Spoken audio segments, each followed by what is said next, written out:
All right, somebody say it. We are live.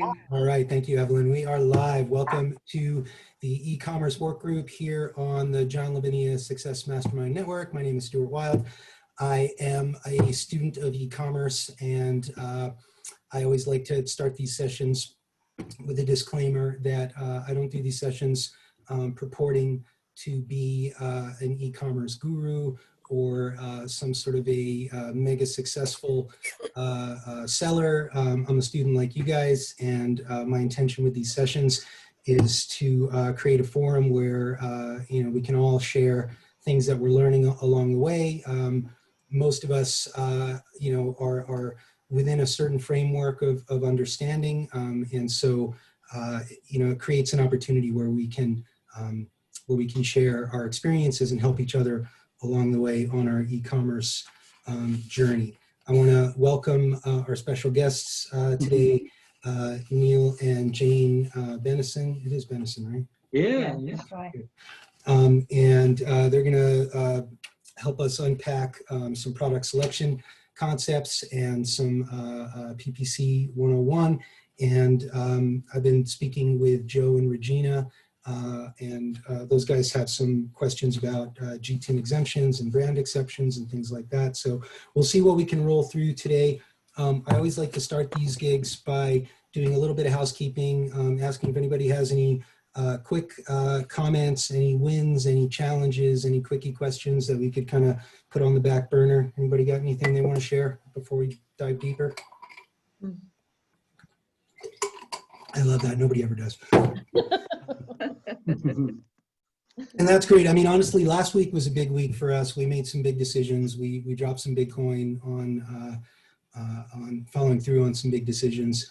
And then a lot of stuff is going to be happening this week for us. And really, like maybe some of you guys are feeling like when you're waiting for products or things are sort of in the works and you're just kind of waiting for stuff to like happen. And I feel like this week, this coming week here is going to be huge for us. And once we hit the ground running, I don't know, we may be just super busy, crazy busy all through Q4 and all that kind of stuff. So we're excited about that and taking our personal e-commerce business to the next level. And we'll share with you wins as we go. I think the first thing I really want to talk about, and I want to thank Evelyn for posting this on the success page, is that Prime Day has been announced now. And so I think I posted something the other day, CNN was kind of hearing in the rumor mills and some other stuff like that, but now it's official that Amazon Prime Day is in fact October 13th and 14th. And I think just to do a little quickie on Prime Day and what that can mean for us in terms of sellers and things like that. So Prime Day is this 2-day mega selling event. And obviously for people that are consumers and using their Amazon buying account, then that creates a lot of opportunity for discounts and sales and things like that. But in terms of opportunities for us as sellers, does anybody know, show of hands or just jump on in, what some of the benefits or what some of the opportunities are for Prime Day for us as sellers? Is it free advertising? Maybe. I want to. So what? And again, anybody jump in. But from what I understand about Prime Day is that you have to be eligible. Okay, and I'll pull up the eligibility criteria in a moment here. And so you either have to have like no reviews or a 4-star review. So you have to be like a new seller or an established seller with good reviews. And then from what I understand, and you guys can double check me on this, but I've read now that in order to be a participating seller in Prime Day, there is actually a fee. And it's sort of this coveted thing to be approved to be an Amazon Prime Day seller. And I want to say it is now $750 in order to be an Amazon Prime seller. And maybe one of you guys can fact check me on that. But, for the most part, it may not be in our league as new sellers yet, or if you're still in the place where you have a product with no reviews. I'm going to share my screen real quick, and I'm going to pull up the Prime Day thing. Okay. And in the meantime, you do that, Stuart. I also received an email as a buyer that anybody that buys during Prime Day gets a $10 credit also, a Nice. gift card. So they are trying to promote the handmade stuff and the small businesses as well. So even if we're not a Prime seller, we can promote our own products with our friends and family or on your Facebook page and have your products be purchased on those days. All right. Oops, sorry. $10. Didn't mean to interrupt. Sorry. All right. So eligibility, the discount must meet all the regular criteria. I've got that page next. To be eligible, you must be a seller with at least a 4 seller feedback rating. Sellers that have not received any feedback ratings are also eligible. So you either have to be a 4 seller, a 4 seller feedback, or a 0. Product must have at least a 3.5 star or no rating. Discount. So these are discounts. So check this. You have to pay Bezos $750 in order to discount your products by 20% or more. Yeah, so anyway, I just think it's important to note, you know, this is what it is. And obviously, if you're talking mega volume, then it's totally worth it. And of course, if your margins are in the right place. The discounted price must be the lowest price for the ASIN in the past 30 days by 5%. The lowest price in the last 30 days is the lowest order price for the ASIN in that time period, including deal promotion and sales, etc. Okay, and then eligibility criteria for Prime discounts. Has to be FBA, must be new, must have at least a 3-star rating, not same as Black Friday, 10% off non-member promotions, non-restricted, offensive or embarrassing or inappropriate product. We could probably do a whole session on what that might be. Any product which offers you a discount must comply with the review policies, and any product you offer must be compliant with pricing. Okay, so that's that. What I did find, and I downloaded it, so I'll drag it in the chat box, is Amazon's extensive Prime Day guide. Okay, you guys can see that, right? And I will drop that in the chat. And then there is also, what else did I find? I found sort of two Prime Day things. See this Tools for Success for Prime Day? I also downloaded that. And then I'll drop this in the chat box as well. And this is a series of videos for how you can prepare for Prime Day. I'm going to stop sharing my screen for a second, and I'm just going to share that information with you guys while you chat amongst yourselves, or at least on cam here. I just don't know how anybody that's as new as we are can do this. Right. It's just completely out of our league. And Yeah. Exactly. And yet, you know, everybody made such a big deal about Prime Day, and Yeah, I agree. well, you know, It's strange. I mean, I don't think my product's going to be ready for that anyway. But even if it was, it seems a bit unachievable. it's not even we haven't even got products that people are going to come back and rebuy. So it's not as if okay, I'm going to get a sale, but then these people are going to come back and buy this every month after that once they bought it, and it's not going to happen. So seems like you got to be you know, a pretty high volume seller in order to take advantage of that kind of thing. But again, you know, it's been such a, I mean, I remember from day one of signing up with Blue Sky, right? Ooh, Prime Day, Yeah, Prime exactly. Day, yeah. right? So here it is, Prime Day is in a couple of weeks. I remember them saying, "Oh, and Sophie had her first $50,000 day." Right. Yeah. Well, But even it doesn't seem like it's going to happen for any of us this year, that's for sure. even in talking about discounting it at 20%, so you do that, that's your margin gone pretty much anyway. Well, hold on a minute, because I think that is 20% off the what you might call the recommended retail price, because I think you can enter in, when you enter in a price into Amazon, I've just come across this somewhere. You enter in what the kind of recommended sale price is, and then you put your price in, and your price should always be lower, if you see what I mean. So I presume that when it's coming up to Prime Day, what people do is maybe raise that price a little, or just make sure they've got a good, you know, goodly high price in there in the first place. Now, Amazon prefers people who have prices below that kind of recommended retail price, which you set yourself, which is bizarre.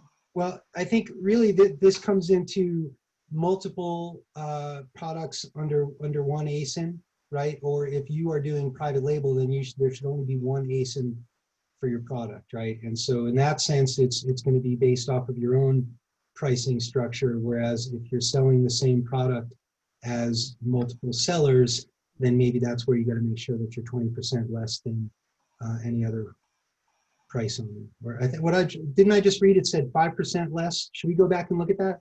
Or do we not care because it doesn't apply to any of us? Yeah, well, I think that's the thing. Yes, it doesn't apply to any of us, but yeah, it just doesn't necessarily have to be 20%, does it? All right, so that's the whole thing. So Prime Day 2021. Yes, maybe. Yeah. We'll meet you there. We all have a date, okay? And we'll be like, yeah, okay, this is what you do. Okay, when it's more relevant. So yeah, we'll have a reunion in a year. I want to mention also real quick, some of you may have heard, if you're dealing with Chinese suppliers, that what they call the national holiday, it's a week of national holidays, it's called Golden Week, and that is set for October 1st through October 8th, and pretty much everything in China will be shut down, just in case you're dealing with any suppliers. So I would say, like, between now and the 1st, which is in the next day or two, if you are having any communications with Chinese suppliers, freight forwarders, anything, do it now. Otherwise, it's going to wind up being after the first week in October, and especially if you're dealing with Prime Day. Well, no, okay. Love it. All right, so let's get down to some nitty gritty stuff. Over time, you know, from our first iterations, you know, dealing with Blue Sky. Some of the first modules that we watched collectively, I'm sure you would agree, are about product selection. And I still remember, you know, seeing Sophie kind of dig deep into Amazon categories and other kinds of stuff like that. And even though that may be kind of basic 101-y kind of stuff, I think that it's still critical for us to go over concepts and ideas about how to get product ideas, right? And I'm glad to have Jane and Neil with us to discuss that a little bit. I've got a couple of thoughts that maybe I'll kind of fill in later, but I want to pass the mic to Jane and Neil to do a little product selection. Hi guys. Hi. Pretty much reiterate what Stuart said. Obviously, this is what we're going to go through as far as we can see is. Oh, great. I muted you guys. I muted you guys. There we go. I've got again. We turned that off because the dogs were mucking about, and I thought the last thing we want is the dogs to bark. But it does help if you can hear what we're saying. So anyway, just going about again what I was just saying. Basically, we're going to tell you what we've done since the start. If that helps you, that's great. Then obviously there's things that's not necessarily the only way to do it, but we know I've got my phone here, so I'm just going to show this to you on the camera. Can you see that? That's since day one. That's our sales. Can you see that? Okay, so that's not profit, that's sales. And from that, which is just as important in a way, because we've got now about 10 products, which is just as important because it means that, you see that, we've sold 264 units, which means, and I don't want that to sound big-headed because that's not the whole point of that. The point is that it means that we've actually sold across the board. So it means that what we've done seems to be right for us at this stage. So the key thing I think about selling and trying to find products is to try and keep it simple at this stage. You want to do things low cost and try and get a minimum order, obviously. And we've done it by shipping locally from wholesalers. Now I'm just going to share our screen because I know this has been a bit of a discussion between me and Stuart whether it's quite as easy in the States, but we did find somebody. I don't know, Stuart, did you actually manage to sign up with these people? Is this the fair? Yeah. Yeah, let me show you. Can I share my screen first? Yeah, well, Yeah, go sure. on. All right, no, you go ahead. You go ahead. Talk about that for a minute, and I'll share my screen. Yeah. So, should we share the screen? I mean, you may prove me wrong now. But, right. That's right. So, You proved me wrong. yeah. Can you all see that now? Can you see that? Yeah, good. So, basically, it's exactly what we've done in the UK. We found wholesalers and we've used them. We've not shipped from China, India, anywhere. Now, obviously, there's advantages with this. One, on the wholesaler's website, normally they state what's in stock, so you know what you can order. It's there, ready to order. You haven't got the shipping costs, obviously, from China, and all of the delays that could hold out in the future. Now, that doesn't mean, from our point of view, that we won't be doing this in the new year. We will be looking at the right products that we think are the right ones to sell in the States. But what this has done, it's given us a good base example of which products out of the 10 that we've got work well. So for instance, all we did, I'm just going to go on here, I'm going to use an example of a product that we did have, and I think a lot of you know we got hijacked with this, but I'm going to go in for this one, which is our microfiber, and I know you spell it differently in America, so I've spelt it American, and that's dog towel. Okay, now, so we did this yesterday, and this is obviously, come back. We looked at this yesterday. What we would do now is that if we found something, obviously there's one there, and that's retailing at $4 that they recommend. The retail of this one is $15.99. And there are some minimum orders, but they're far below what you would need to get. And the whole idea of this is not necessarily to find a product that's going to make you millions, but what it does do is actually gives you the experience of doing everything quickly, so that when you have found the product that works for you, you know what to do. The shipping plan is second nature to you. You know what's got to go on from a label point of view. You've done it. And then for your best product, you're not learning from your best product. We've been lucky in a way, I suppose. It just so happens that our products we picked have all sold, and I'll come on to why. But that's all Jane, right? That's all Jane, right? Of course. Yeah, that's all Jane. All Jane. Yeah, well, this is the fun bit for me. I like doing this bit. And sometimes you go into Helium 10, do it that way and find a product. For me, I like going this way, finding a wholesaler, seeing what they've got, seeing what might work that way around. That's the way I find it works. It has worked for us. I mean, this is just the first wholesaler that I picked on in America. So there were pet product wholesalers. I just didn't bother to look at those ones. So if you go down a bit further, there was another one that we found, wasn't there, dog towel. But the other thing that I looked at was, which was I looked at yesterday, was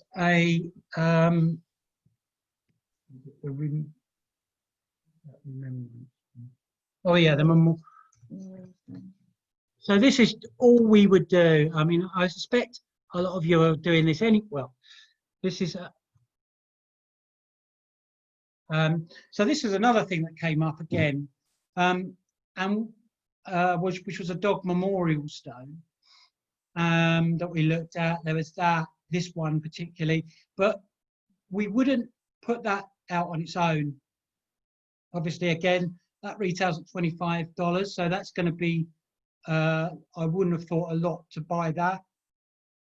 But we might put that with something else that's also within this range, so that then when you were to go onto Amazon, which to search this, you would find that there's got the memorial stones, but not the other items with it. So it makes your product stand out. And that's where we came unstuck with this hijacker and the towels that we had, because it was an easy product to copy and somebody just copied it. So so for instance, on either this one or on the dog towels, what we would do then, and obviously Stuart, you come in with your way after, but what we would do is we would go on to Magnet, and we are on helium-10. So this is now helium-10. And we would put in here. What the heck is a baguette bowl? I'll come on to that, because I've been fiddling. I found another one, and to be honest, that looked absolutely brilliant. But I wouldn't recommend anybody copies any of these, because I don't know. We haven't done the full research on them, other than. Can I take this moment to say that nobody should be considering dog memorial stones, these are examples, cowls, or any other product that we discuss on these calls. Yeah. So the next thing that Jane would do is she would put it into Magnet and then see what keywords come up for if you enter it properly. You can tell I don't do this bit.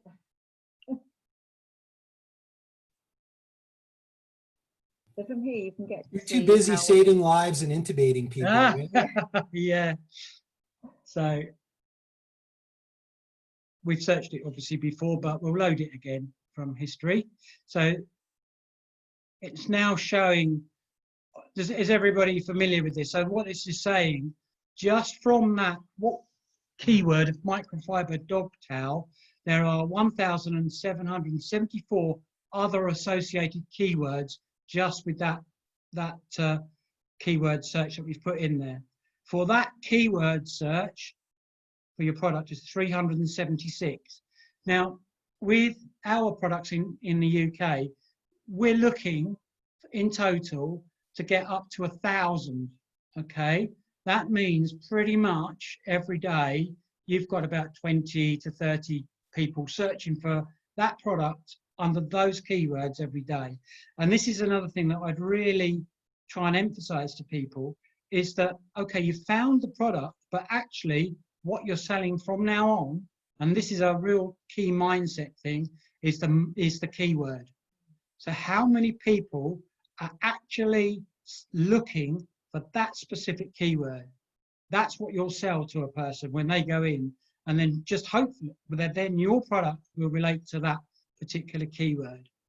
So if we go down now, what I'm going to do is going to click on the advanced filters. Now I know my product is going to be a microfiber dog towel. So I'm going to put, all I want to see is what words come up, what keywords come up with microfiber and dog, okay? Because that is so specific. Oops, I'm spelling it, trying to spell it in England. And dog. So this is now going to show me the keywords that relate to that. So as you can see, if I just do the search volume of this, what I've got now is 1,000 searches a month, okay, with microfiber dog towels, microfiber dog towel, microfiber dog. So people are searching that, and that's without actually putting just dog towel in. That's very, very specific to our product, okay? So straight away, I know that I'm going to have 1,000 people looking specifically for my product. Now that doesn't sound a lot when we go with what has happened on the Blue Sky thing, but actually the only thing I can say is that we did it this way and we sold 41 within a month. So and then obviously the listing was hijacked, and that was in the UK, not in the States. I would jump in and say, do you want to go your way, Stuart, of showing them how you would do that? Go your way, I'll go mine. Yeah, yeah. I was just gonna add that yes, while the Blue Sky program for the U.S. market is encouraging us to have search volume like 5,000, is kind of what they're talking about, and even a collective. And yet, with our coach and sort of, you know, just through our own research, I think that there's really a metric in there that is not just only about the search volume, but also about the total income for that key phrase, right? So even if there's, you know, 250 searches, if that keyword is producing 25,000 in sales a month or more, right, then you know that there's an opportunity. If it had 300 searches and only $500 in income for all those products, you might consider that you were wasting your time in trying to get in there. Because, right, it's about what people, not only what people are searching for, but how much money they might be spending on those search terms. Well, the most successful keyword that we had on the microfiber dogtails was dogtail. And that was on a broad search in advertising. So I haven't even included that in here. So now, did you want to talk us through how you would show what income you could get from those keywords, Stuart? Sure. Okay. This is looking at helium-10 as well. Oh. So you want to swap screens now? Yeah, if you like. Yeah, okay. That'd be best. I'll stop share. Cool. I actually, you know, I had some things that I kind of wanted to share about that, but I also don't want to, like, you know, I don't want to hijack the rest of your segment either. Let me see what I can do. That's fine. It's fine. All right. To get different perspectives from Absolutely. the UK, from the US as well. Well, all right. Hold on. Is anybody frustrated with the top row of the Zoom thing when you're trying to share a screen because it goes right over your windows? All right, you ready? So Neil and Jane and I talked about FAIR as a wholesaler yesterday, and so I went to sign up, and this is what I got. And can you see what it says at the bottom? Of course you can't, because I didn't have it up. There you go. Yeah. So that's just for this particular website, yeah. And obviously there's zillions of other potential websites for finding wholesale. Yeah. And you know, without going into the helium-10 concept yet, I wanted to do a couple of things. You know, going back to yeah, man. It's Elmer. Sorry to interrupt, but because this came up with Hong San's, she had a conversation with her previous director, her old boss, and they were saying that, you know, this is also a possible good way if you guys have high minimums, that, like, you know, like if you have extra inventory, you can unload inventory here. And the fact that it says like not, you know, Amazon prohibited, well, technically, in theory, you know, you won't, if you have excess inventory, you can sell it here and it won't be in the same channels. So that's a really great point, Elmer. Thank you for jumping in there, because yeah, I think as sellers, you know, we're all going to run into situations where maybe we have excess inventory, or maybe a product that's not quite selling so well. And the idea of, you know, I think Neil and Jane and I, we were talking yesterday about profitability, and it's been mentioned to us a number of times, right? Know what your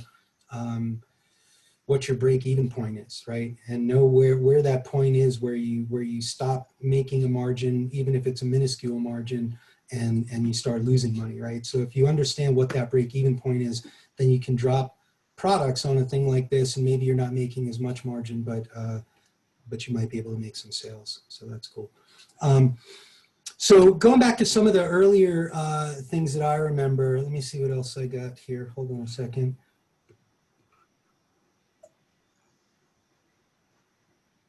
Where is this Wane Lo? You remember this? Whose favorite is this Wane Lo thing? Where's the Wane Lo? I don't even know where it is. Hold on a second. You guys ever use this? The Wane Lo and the Pinterest? I have this somewhere. Hold on.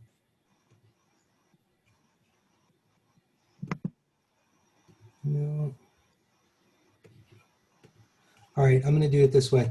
So if you guys remember, there are different avenues to find private label, wholesale, manufacturers, and things like that.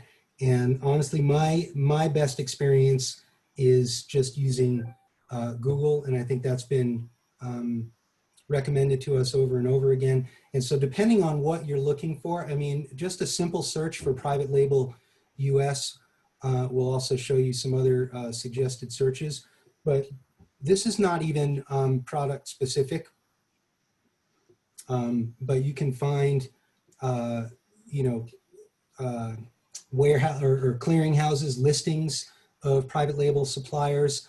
I'll do a quickie here. Thomas Net is what we were talking about yesterday, I think, where Thomas Net is the Alibaba of the US in terms of a manufacturer directory. So if anybody's ever used this, I know it's been poo-pooed a couple of times, but I've always had really good results finding manufacturers and suppliers on Thomas Net. And a simple search for private label on Thomas Net pulled up all kinds of things. So that's something else.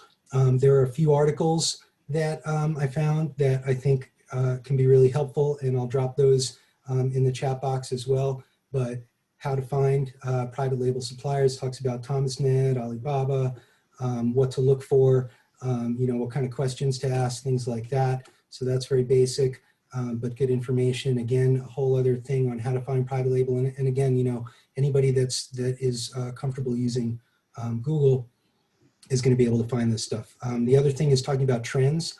I really want to find this other, I don't know where it is. I had a whole other, anyway, all right. And then I want to go back to, I'm just going to do this. I'm just going to add these. You guys remember this one?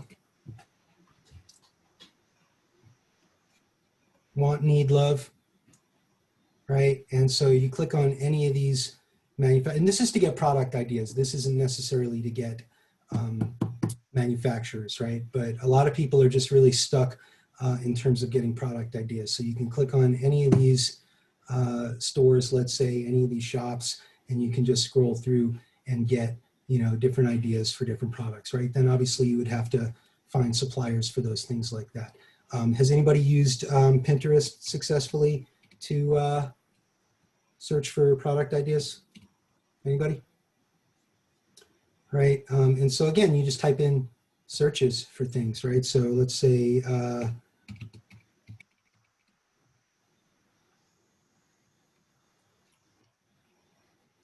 right? So again, you know, these are, and again, this isn't necessarily where you're going to find wholesalers. This is where then I would go to Google and say, you know, microfiber dog towel manufacturer or private label US or something like that to see if I could find a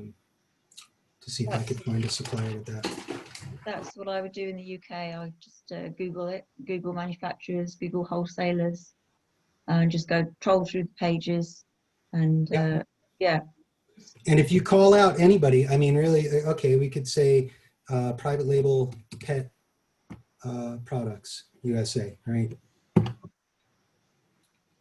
And you scroll past the sponsored ads.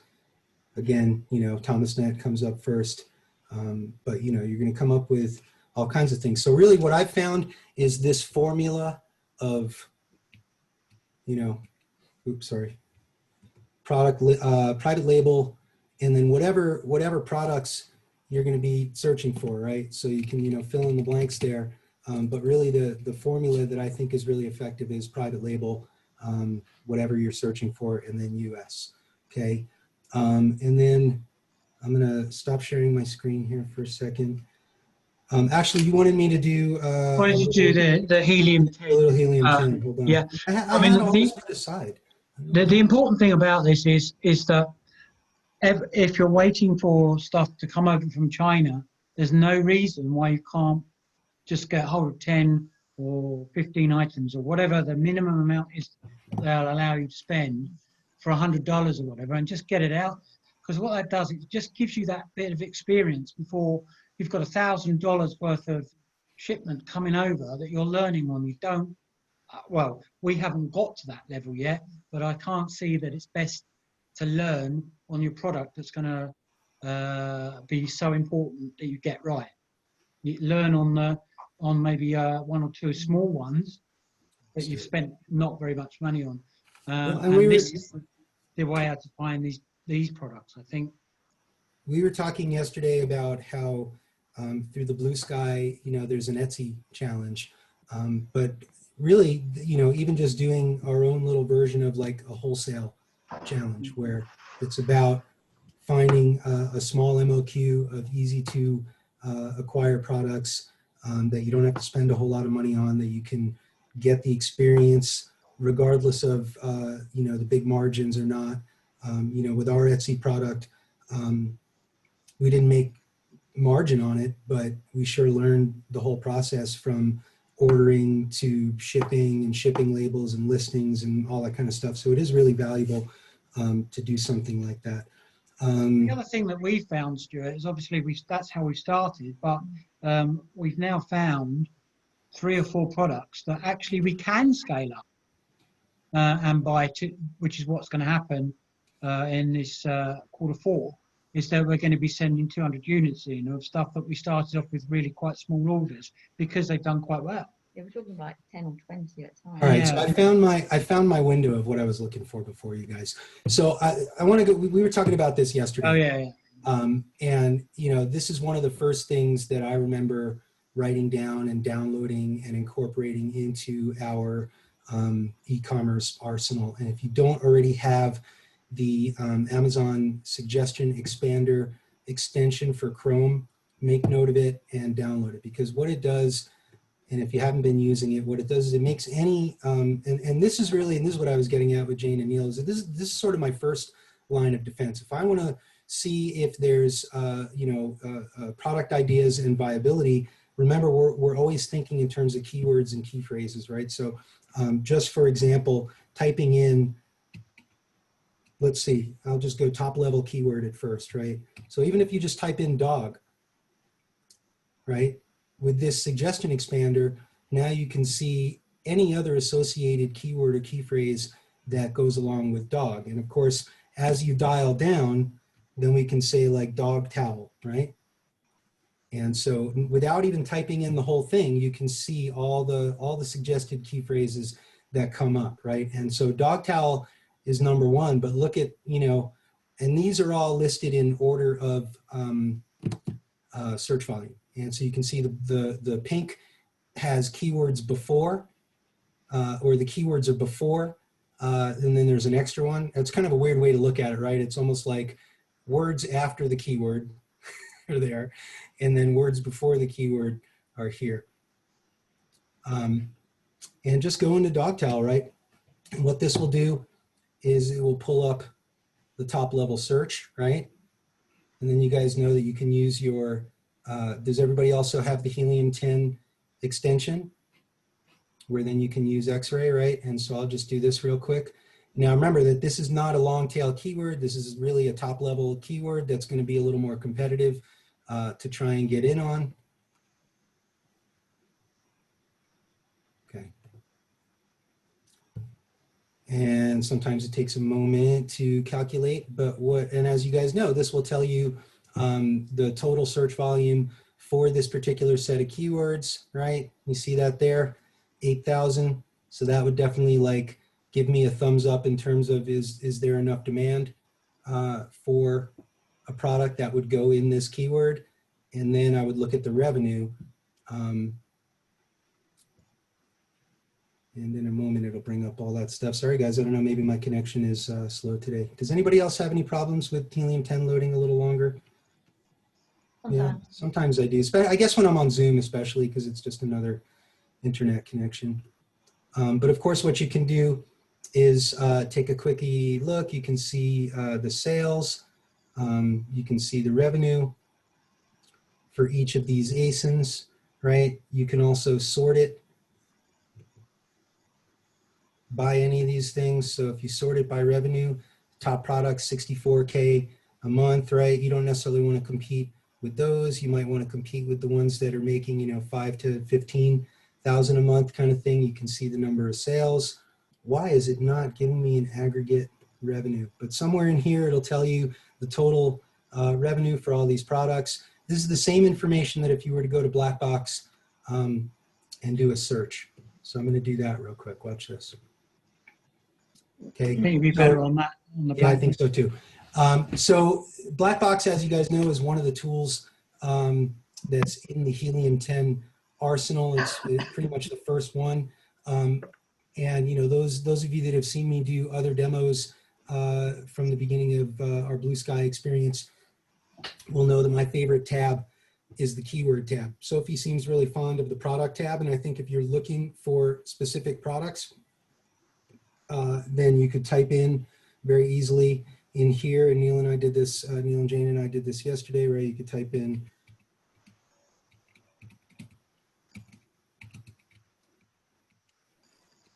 toll.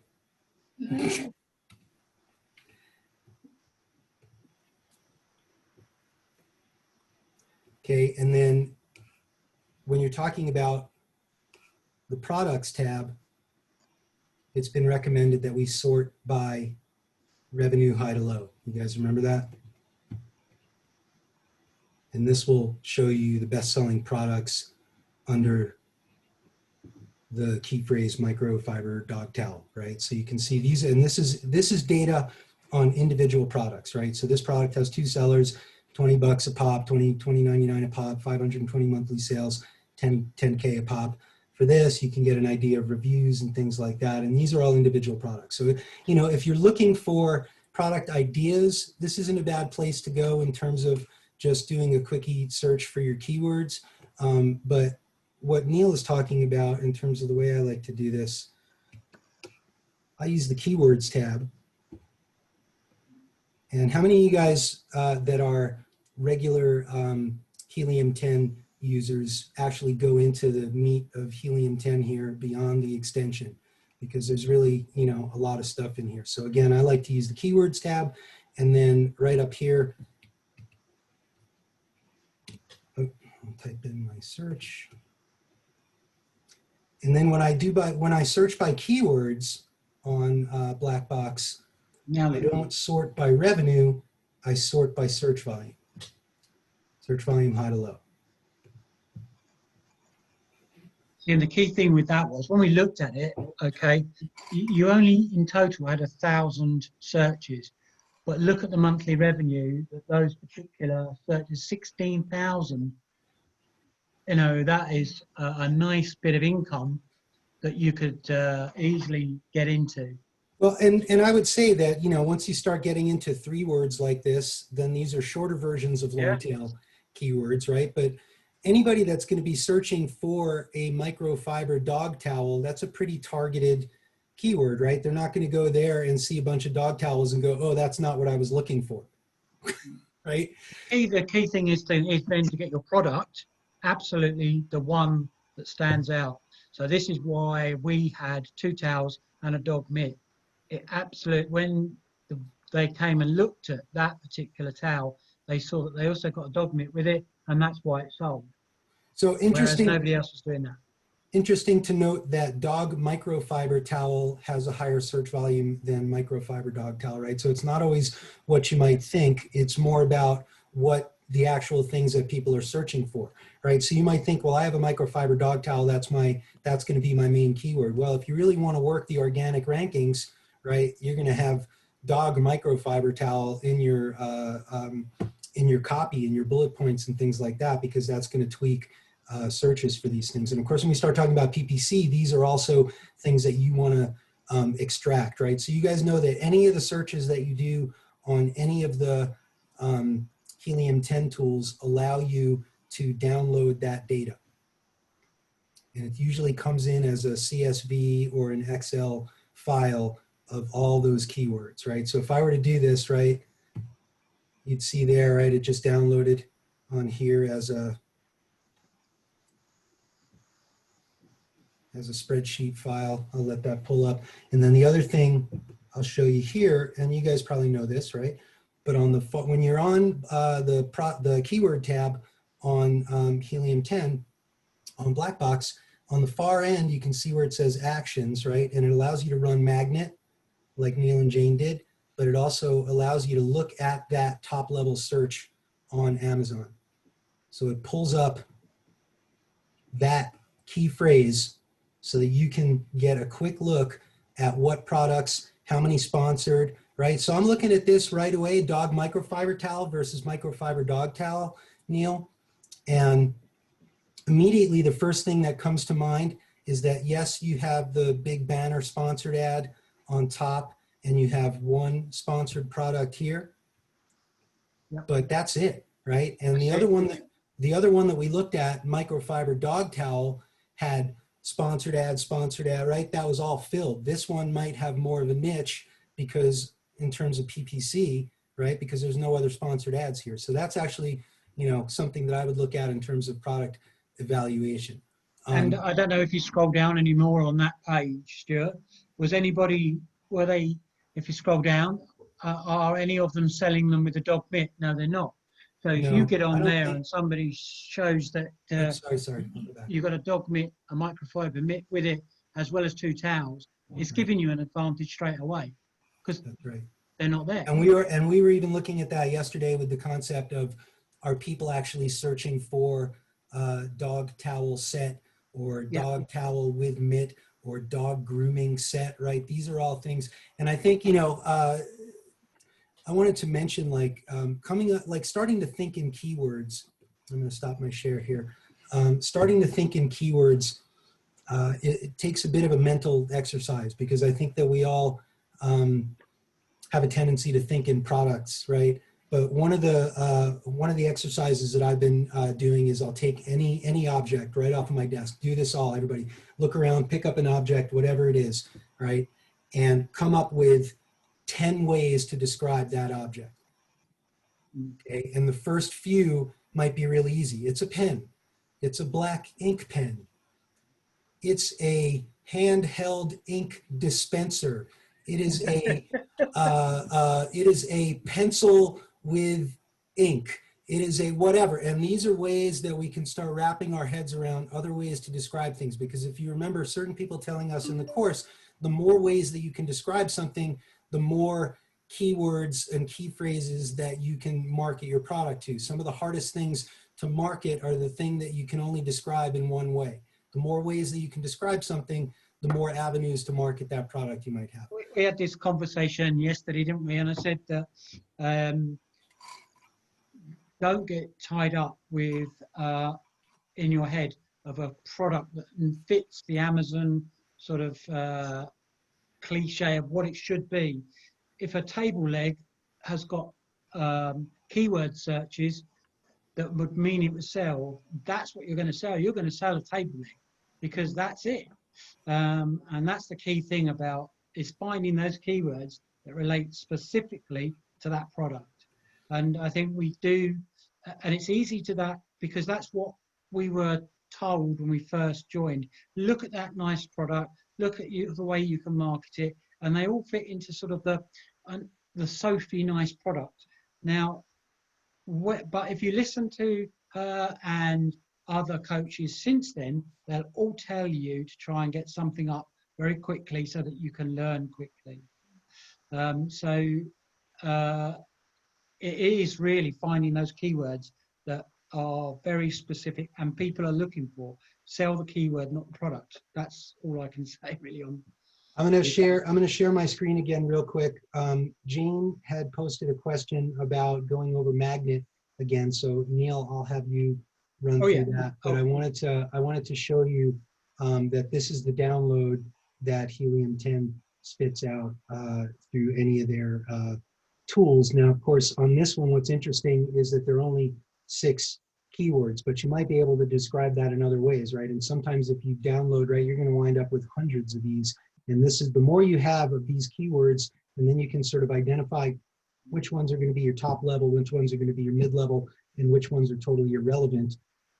Then that's going to help you not only build the keywords to write your listing, whether it's through Scribbles or in Word or any kind of combination thereof, but also to consider your PPC campaigns, which of course is something that we were going to talk about today. But they're important for that. Very, very important. So I wanted to do this real quick because I did find that there's the one in low that I showed you. Here's a Pinterest, Facebook groups, right? So here's another source of ideas, right? So whatever, let's see, dog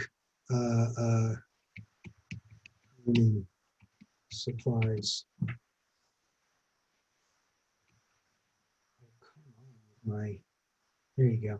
So anyway, you know, no matter what your product is or whatever family of products your product falls into, you can probably find a Facebook group, and typically the people that are members of these groups are enthusiastic, have expendable income, and are open to receiving solicitations about products, right? The other thing I wanted to mention is there's some great trend watching websites, and so there's a lot of places where you can find information about what kind of trends are going on in terms of what kind of things people are buying, what are the new things on the market, and all that kind of stuff. So there's that, and then I want to back out for a second. I'm going to let Neil do the demo on Magnet for Jamie. Okay, so we'll share screen again with what we've got on Magnet, and everybody see that? Okay. So, can you see that? Not now. Oh. Yeah, I just see your desktop now. Okay, let's move it back. But of course, I'm like, where's that picture There from? we go. So there we go. Can you see it now? Yeah. Yes. Good, good, good. Right. Okay. So let's go home. So Magnet.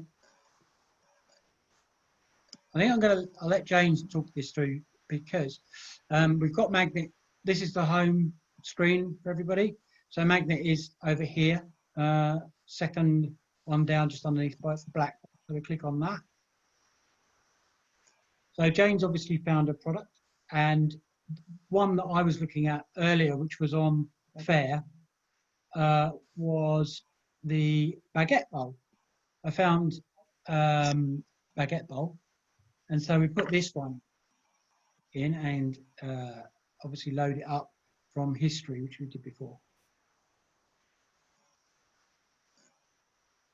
So it's bringing up, again, if you look over here, we've got search volume just for that keyword of 375, but there's 798 keywords that are associated with baguette bowl. So what I want to see, oh, sorry, Stuart.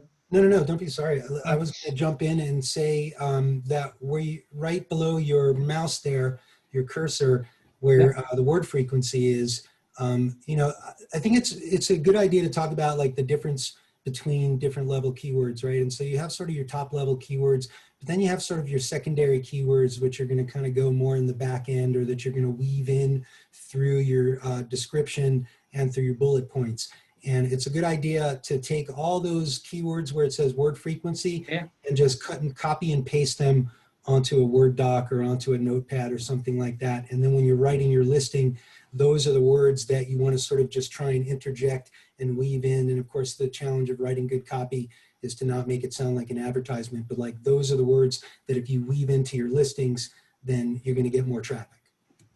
There's a slightly easier way of doing that. If you go into Scribbles, it brings them up for you in frequency section, so it highlights the best ones you can use.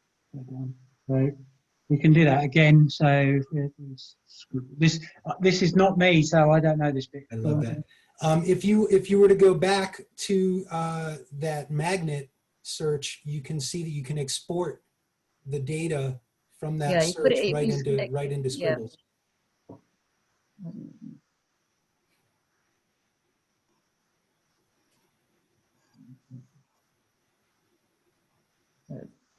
We were having fun looking at monster slippers yesterday, guys. Yeah, that was fun. And they were profitable in the end. They were.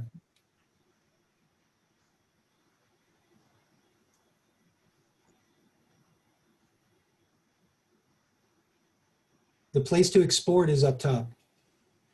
Yeah, so you've got all your keywords down for the baguette bowl, which Neil found yesterday. And then you go to Stuart said export, and you'd export it into Frankenstein first.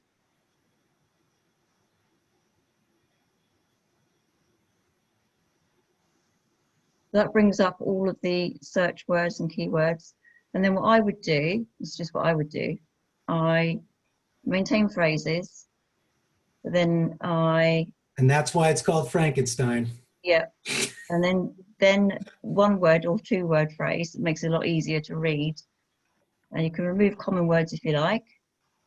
And then I always go to the top frequency, so you get the best ones first. And then at the bottom here it says scribbles, you just click that. And it brings up this wonderful thing. Press apply, and then it gives you all the best keywords. So the best are red, and then it goes to amber, and then it goes into green. And this is where you can put your title, and you can just copy and paste that onto your Amazon listing. And the same with the bullet points. And you get to use little emojis. Look, it's fantastic. Yay. And of course, we're gonna dive deeper into listings maybe in another time. Weeks, yeah.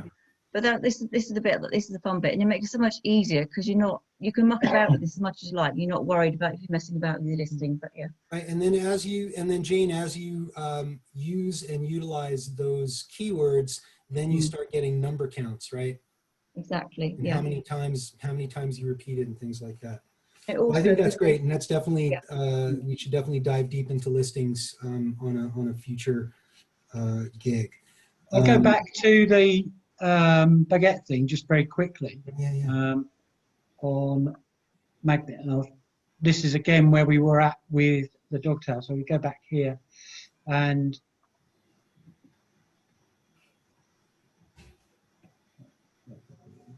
right. So what I would want to do is only include the words with baguette in, because that's very relevant to what we're looking at for this particular product. And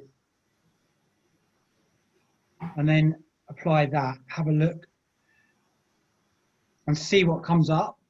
So again, so we've got baguette server, baguette bowl, baguette board, but again, you can see that we're getting well over 1,000 searches a month for these various keywords. Neil, so can you talk a little bit about the match type on the far right? No. Over there? Even if So you mouse over it, it'll explain itself. Yeah, so as far as I understand, Stuart, is it's the O means that's how many, whether it's organically listed, and the sponsored, and I don't know what the A is, Stuart. If you mouse over it, does it tell you? No? No. I think it's Amazon suggested. Oh, it's Amazon recommended. Recommended. Exactly. There you go. Yeah, recommended. I assume that's because it's got the badge as well, isn't it? Right. Right. And this is Oh yeah, smart complete. That's another thing that Bradley talked about a dozen times, and I'm like, huh, what's a smart complete? So if anybody knows, it's essentially you let the AI choose how the keywords are.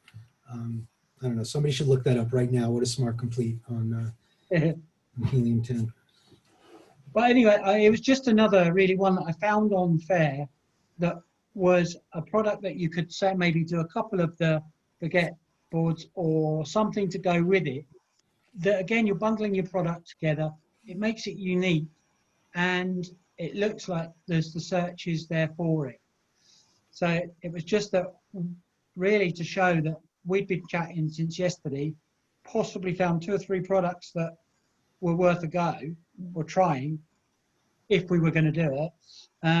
And we didn't really spend a lot of time in detail digging really deep into these products. So they're there. It's just, I think a lot of it's having confidence to go with it. You know, actually having the confidence to say, right, let's try this one and see how it does. And of course, because it's not a lot of money, you're not going to lose a lot from it, really. Can I point out something on there on the top left, right? So you guys see where it says CPR 8-day giveaways? Right in the window? Yep. Yeah, exactly. You guys, has anybody done any research or know anything about these, what they call CPR giveaways? from what I recall, what that means is how many products you would have to give away in order to get on page 1 organically as a promo. Which is, well, I don't think people do that now, do they? As giveaways. Oh yeah, people give away hundreds of items, right? To do like launch promos. Obviously, it's for more competitive. I mean, I've seen those where it's you know, a much higher number than that. Let's say that's kind of a lower competition deal. But yeah, if you look up CPR giveaway, I'm not even sure what it stands for, but that's pretty much the deal. I'll take a quick look. Okay. Jane, are you still there, Jane? Do you have any other questions about using Magnet? No, I think my thoughts about overloading. Oh, not that Jane. No, Not you, Jane. no, Jane. it's been very, very, very helpful. I've never used Magnet before, but this is really giving me an insight into how to use it, and also the various means of going through the wholesaler rather than through the traditional routes that we've all been taught through Sophie's university product. This is the first time of hearing about searching for products using online wholesalers. So it's a new one for me. I'm going to start trying that tonight and see what I can get. And also I want to say, Jane and Neil, thank you so much for sharing your ideas. And I promise you, I'm not going to go for dog bowls or. Well, please let us know. Obviously, with the dog tails, you know that our listing was hijacked, so I would suggest you steer away from that completely. Make it more difficult. Yeah. Yes, So, and also I think yeah. being a dog owner makes it easier for you to in that category of product. But yeah, I'm going to stay away from it. But really, really useful. Thank you. Well, Jane, you brought up a good point that you know, if you're struggling for product ideas, we talked about this too, one of the first places I'll go back and look is my browsing history on my Amazon buyers account. Like, what are the products that I buy? What are the things that you buy, right? What are the things that you know the most about is probably the products that you buy on a regular basis, right? So if you're a pet owner or a dog owner, then that's definitely in your wheelhouse, right? And I don't claim to know about your lifestyle, Jane, but I imagine that there are things that you purchase that you know more about than I might, right? Or that would make you an expert or close to it in those products, right? And that's another kind of concept of like, oh, well, what should I sell? Well, what do I buy? What do I know stuff about? That's brilliant.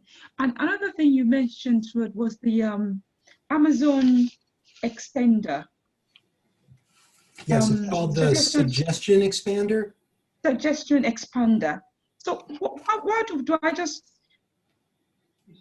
AMZ suggestion expander using the standard Amazon? Do I just ask? I think she's referring to the extension. So Jane, here's the deal. If you want to use any of these extensions, they are browser specific. So they are specific to the Google Chrome browser. So you have to be using the Chrome browser, and then you have to go to their extension store, the Chrome store, and download that particular extension. Okay, got you. Thank you. I'm very conscious of the time here, Stuart. So I know, dude.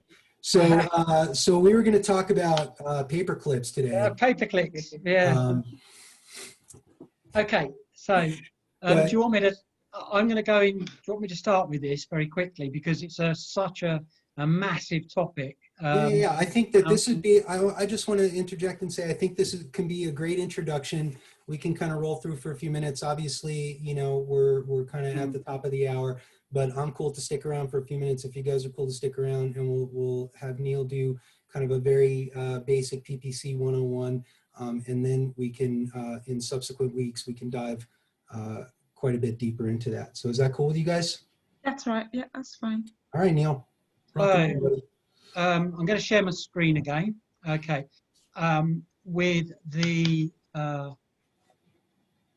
baguette dishes things. So the important thing here is obviously we all know, I think, that the top line is sponsored ads, he says, and already are these sponsored? And what's the deal? You know, for the stat is like 40% of people don't know that they're clicking on an ad. Yeah, I'm just trying to look. These aren't sponsored, are they, at the top?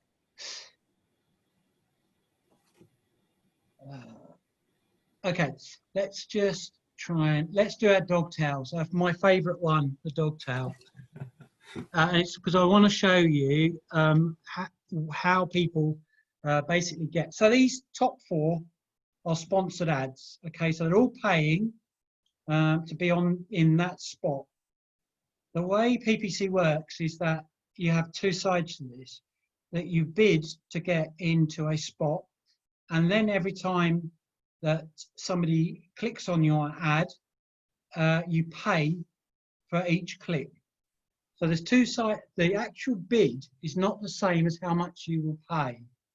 So if we look at that first one, the grey towel with Amazon's Choice, they're on page 1, number 1. Now he would have had to have bid an amount to get in there. So what we'll say for argument's sake is that he's bid £1 and he's the best bid and he's got there. Number 1, page 1.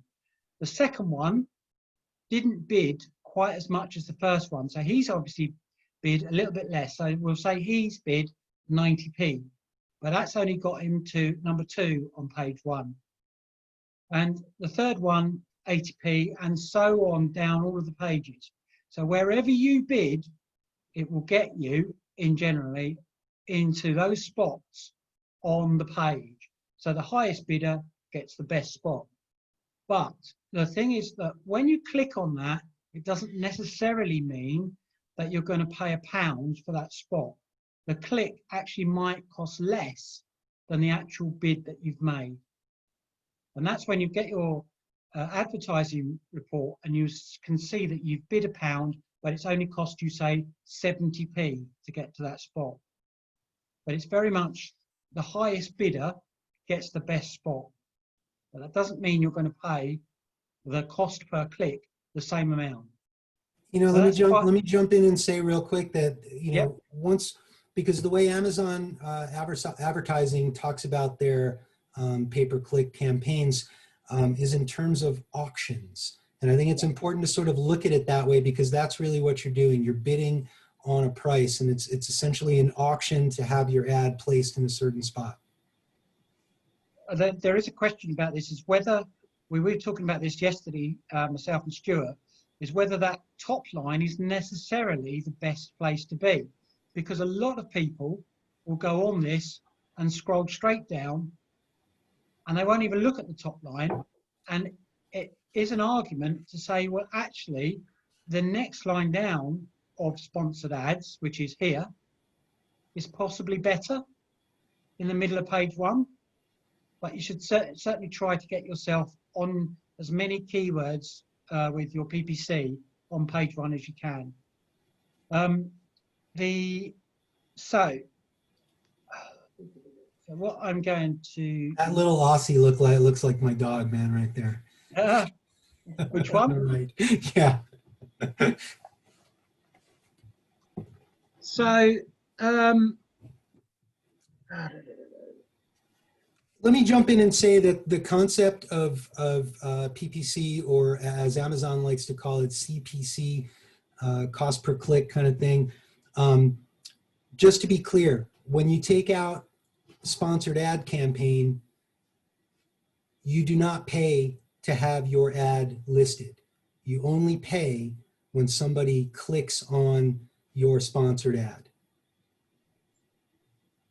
So I'm going to, this bit, Stuart, I'm going to run through quickly because obviously at the time. So that's basically the understanding of how PPC works. So if I bring up, this is obviously our screen for today.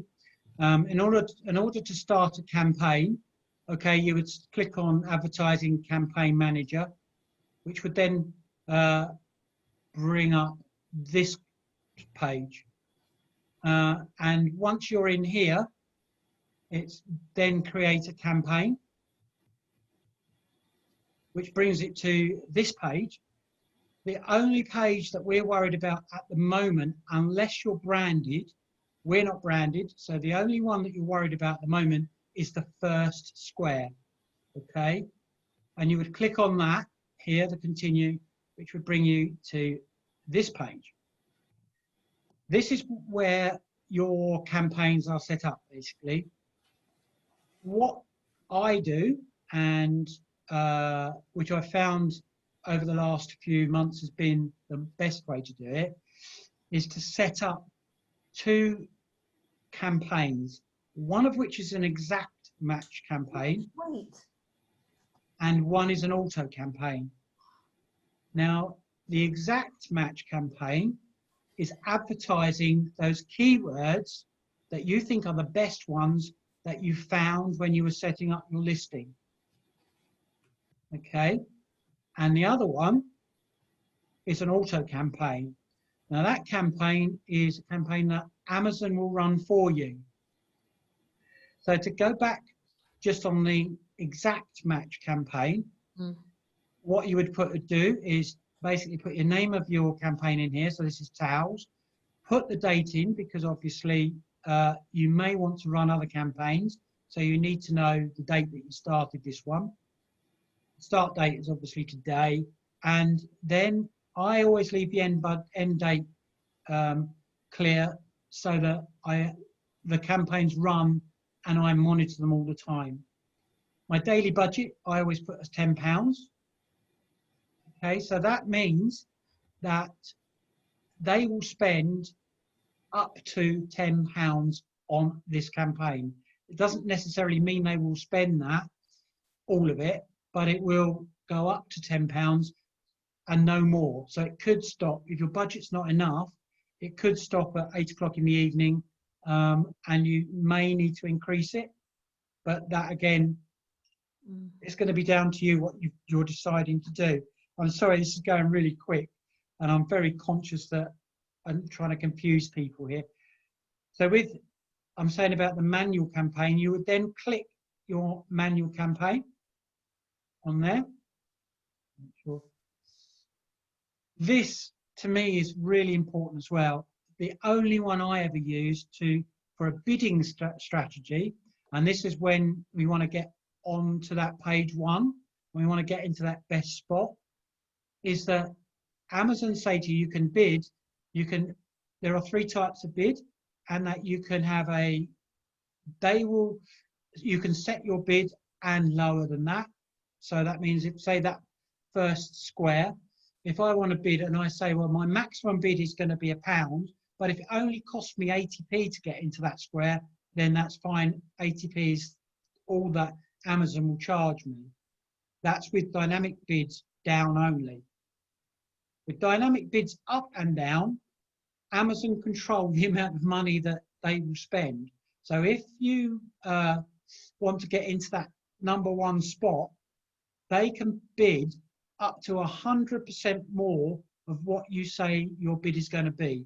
So effectively, that means if you want to get into that #1 spot and you bid £1, Amazon can bid up to £2 to get you as high as they can. So basically, they're in control of your money then. So never, and it's up to you. If you want to spend your money with Amazon, then I'd click that button. That's PPC 103. Yeah, don't do that one.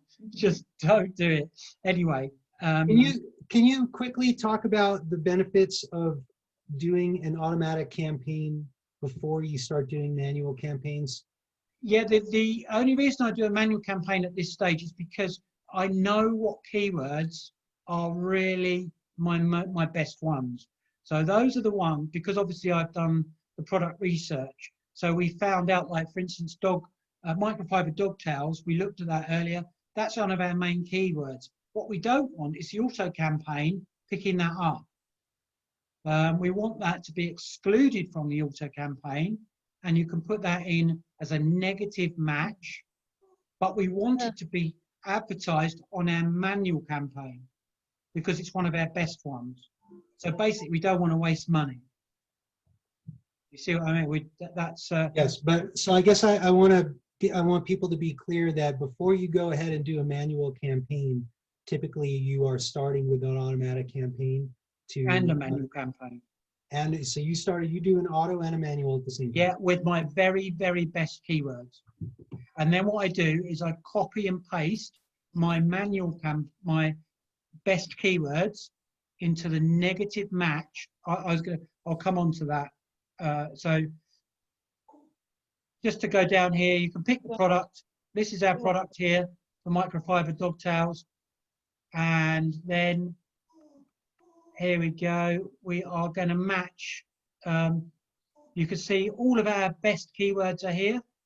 So we can select them as if I do take the broader phrase out and I say, right, I want to add microfiber dog tail.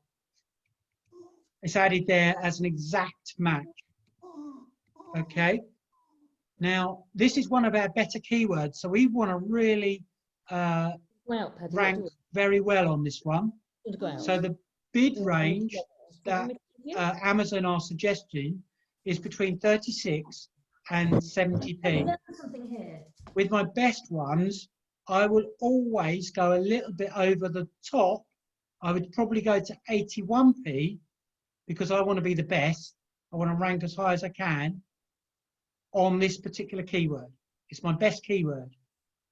Once I've got my 5 or 6 best keywords in my exact match, I will copy them and then create an auto campaign. So we go back to this, create campaign, and go on to automatic targeting. Again, dynamic bids down only. And now you can see all of that list of things gone. So Amazon are going to manage what we show up for this particular product. And they'll pick that out of our listing. But what we don't want them to do, and what I don't want them to do, is show up on, I don't want to show up on my best keywords on my automatic campaign because I'm already advertising for them on my manual campaign.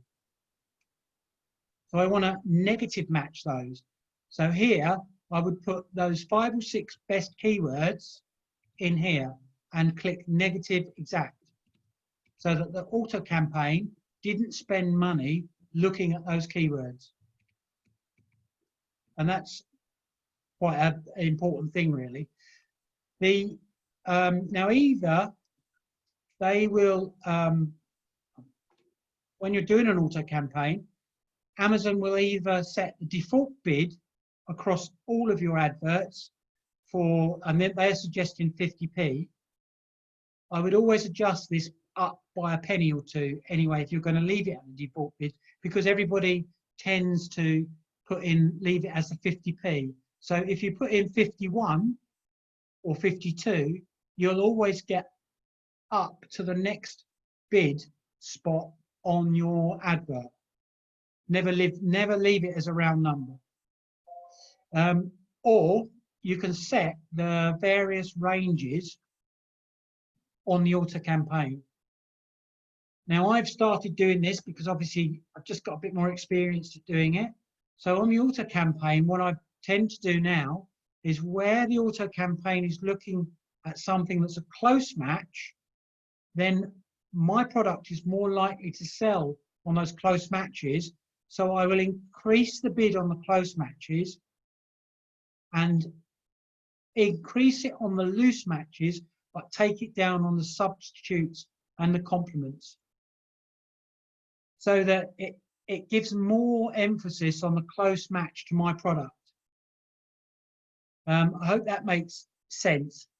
It is a lot of complex information to take on.